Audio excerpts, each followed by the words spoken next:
Bueno, vamos a hablar hoy de un trabajo muy interesante que tiene que ver con el dengue, pero la prevención del dengue. Esta cuestión que uno empieza a pensar qué podemos hacer nosotros. Y todos tenemos un rol que jugar, me parece, en esta pelea con esta enfermedad. No hay que dejarlo a que lo resuelva, como siempre, el Estado.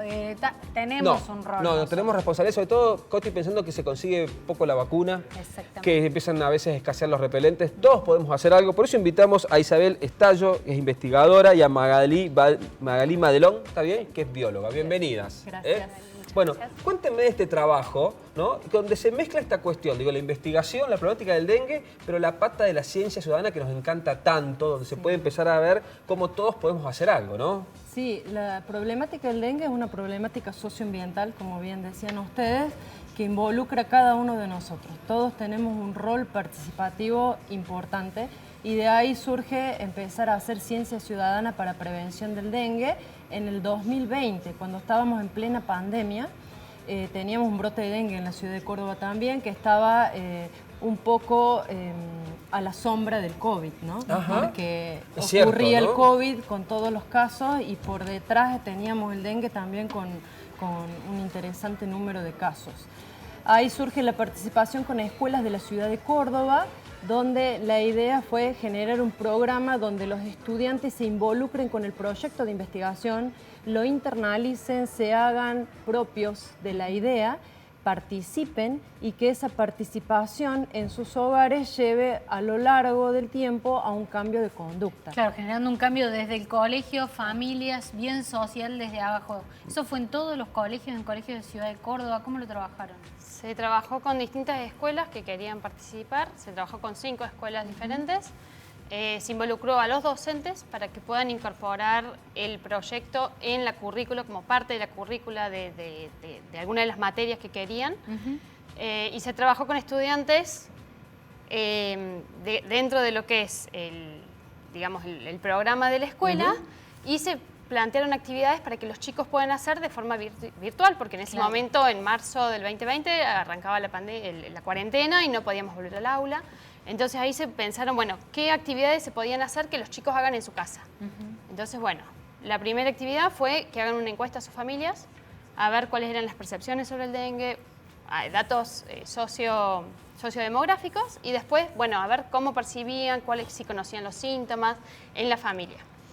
Y después la otra actividad que fue que los chicos primero aprendan cuáles eran los posibles criaderos, conocer el vector, conocer cuál es el mosquito que transmite dengue, que no son todos, identificarlo. Eso a través de videos de YouTube, a través de notas de diarios, para que puedan identificar cuáles eran los posibles criaderos. Y después fue toda una actividad práctica que tenían que ir a sus casas y ver en sus patios y adentro de sus casas cuáles eran esos posibles, identificar posibles criaderos. Entonces ahí, una vez que estaban identificando, con fotos iban relevando a los docentes lo que iban haciendo y identificar esos posibles criaderos para evitar que se conviertan. ¿Tuvieron sorpresas ahí en los patios o en los lugares cercanos? Digo, ¿hubo muchas fotos en donde realmente eran criaderos? Sí, muchas fotos y bueno, los estudiantes a través de esta actividad pudieron internalizar la problemática y tomar una acción práctica que fue justamente el descacharrado. Claro, porque uno en general dice, no, yo en mi casa no, como que nos da un poquito de vergüenza creer que uno en la casa puede tener eso, la tapita en donde se junta. La tapita, la planta en agua, para que enraíce. Ahí encontramos en muchas viviendas que por ahí en los vasitos de café descartables ponían agua con un potus y uno le decía, ¿y aquella plantita? Y ahí estaban las larvas de Aedes aegypti. Y cuando analizaron todos esos resultados del estudio, ¿con qué se encontraron? Porque muchas veces uno ve las campañas y dice, las campañas no sé si tienen sentido, si funcionan. ¿Ustedes con este trabajo qué fue lo que encontraron entonces? Bueno, nosotros encontramos que los estudiantes conocían, muchos de ellos, la situación de la Aedes aegypti, pero con una baja conciencia de la situación, de la problemática, digamos, porque muchos de ellos, los entrevistados, ni siquiera sabían que tenían vecinos con dengue. O sea, muchos de los entrevistados no tenían conocimiento de la situación en su barrio. Algo que vemos que ha cambiado actualmente, porque a raíz del último brote que tuvimos en el 2023-24, con un número de casos que creció exponencialmente, hay mayor conciencia social y se está haciendo prevención, pero es algo que hay que seguir trabajando porque entre todos podemos colaborar justamente a disminuir la población de mosquitos. Soy una investigadora del tema, tenemos mucho miedo al dengue en estos días, la verdad. Yo me tocó cursar la enfermedad, pero digo, un montón de gente que no estuvo internada, pero nos quedó como una cosa de temor. ¿Qué tenemos que hacer? ¿Qué tenemos que pensar para lo que viene? Porque ya aparecieron algunos casos, la vacuna no aparece. ¿Cómo hacemos para evitar ese miedo que muchas veces nos paraliza en algunos casos? Por un lado está la prevención individual y colectiva, haciendo reorganización en nuestros hogares, en nuestros patios, eliminando todo tipo de recipiente que pueda contener agua, que sea un potencial recipiente. Ahora tenemos alerta meteorológico para estos próximos días, va a estar lloviendo, estar alerta, que no queden juguetes de los niños tirados en el patio, que no quede ningún tarro con agua, porque ahí es donde el mosquito encuentra el lugar.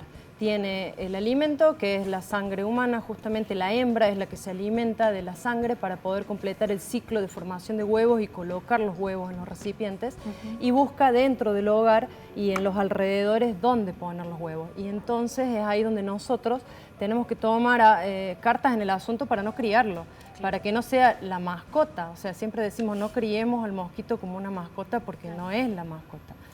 Magalí, ¿vos tuviste la experiencia como estudiante? No, como docente. Como docente. Como docente, sí. Yo fui docente de varios de los colegios que participaron y la verdad, bueno, fue como un desafío porque trabajar en marzo del 2020, cuando todavía no existía el Classroom como hoy, o sea, el trabajar con los alumnos de forma virtual, la verdad que fue un desafío el poder decir, bueno, ¿qué podemos hacer con los chicos?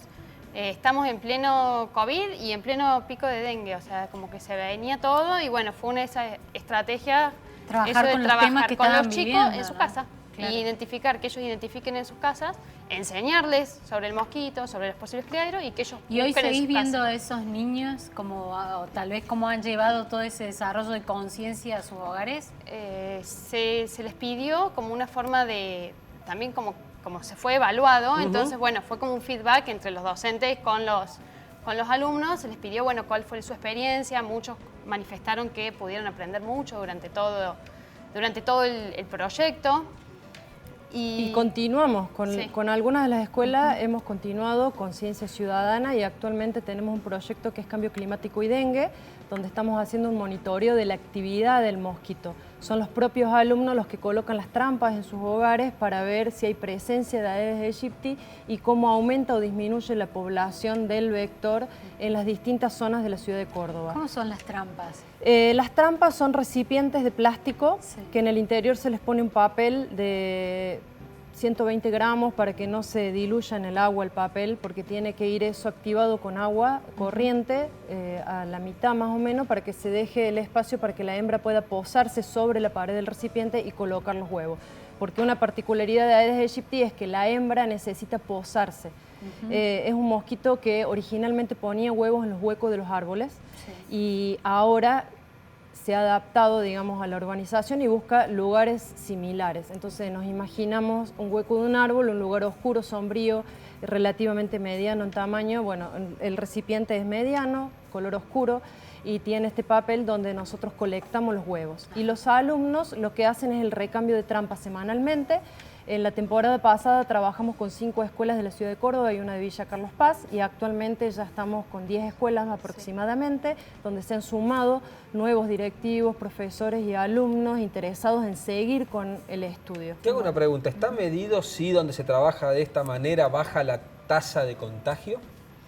No está medido porque bueno, el dengue en sí como enfermedad es un virus que transmite el mosquito y el movimiento de personas es el que lleva y trae, entonces es difícil de medir si en ese sitio particular el movimiento de toda la gente. Hay disminución o no, pero sí es cierto que si uno toma conciencia en lo que es prevención, no solamente de criar, sino también prevenirnos de que nos pique el mosquito. en esta época donde ya está activo la Aedes aegypti, es importante que las personas usen repelente y pongan telas mosquiteras en sus hogares. Lo que encontramos en este estudio también fue que el 90% de los encuestados no tenían telas mosquiteras ni en las ventanas ni en las puertas.